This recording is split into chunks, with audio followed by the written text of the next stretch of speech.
Собранието на Република Македонија на денешната седница со дневен ред на кој се најде укинување на обврската на докторите за задолжителни обуки во странство на предлог на владата. Од парламентарното мнозинство посочија дека причината за укинување на обуките во странство е затоа што тој проект не се покажал корисен и продуктивен, а се потрошиле 105 милиони денари во последните 3 години од буџетот на Министерството за здравство. Од ВМРО ДПМН велат дека во првите 100 дена од новата влада можело да се види неодговорност во здравството. Во изминативе 100 дена, почитувани студенти на медицина, можевте да видите како не треба да се однесувате еден ден кога ќе бидете одговорни лекари или специјалисти.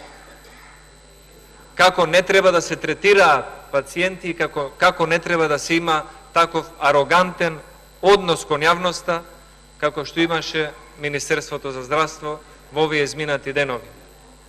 Што е политичка неодговорност во здравството? Се кандидирате и ве прифаќаат како коалиционен партнер да бидете министер за здравство. Во 2 месеци ве се случуваат 10-15 трагични случаи. Формирате комисии за да ги испитате. За ниеден случај до сега нема извештај кој е исходот од работата на тие комисии. Покрај измените на Законот за медицински студии, на собраниска седница се најдоа и законите за минимална плата за стечајците и за укинување на радиодифузната такса. Од мнозинството ги повикаа пратениците да ги изгласаат поднесените закони. Со измените и дополнувањата на Законот за минимална плата ќе се обезбеди покачување на минималната плата на 12.000 денари нето износ за сите вработени.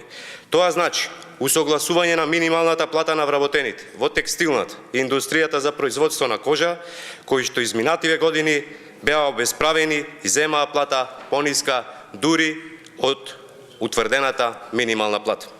Со изгласувањето на предлог Законот за материјално обезбедување на невработените лица, поради приватизацијата на предпријатијата со доминантна сопственост на државата или популарно наречен Закон за стечајци, ќе се овозможни материјално да се обезбедат над 3500 лица на кои им престанал работниот однос по основ на стечај, ликвидација или технолошки вишок во периодот од 1995 година заклучно со 30 јуни 2017 година. Пред пратениците денеска се најдоа и предлог Законот за ратификација на спогодбата за соработка меѓу владата на Република Македонија и Советот на министрите на Босна и Херцеговина во процесот на пристапување во Европската унија и предлог на Закон за ратификација на договорот од Париз.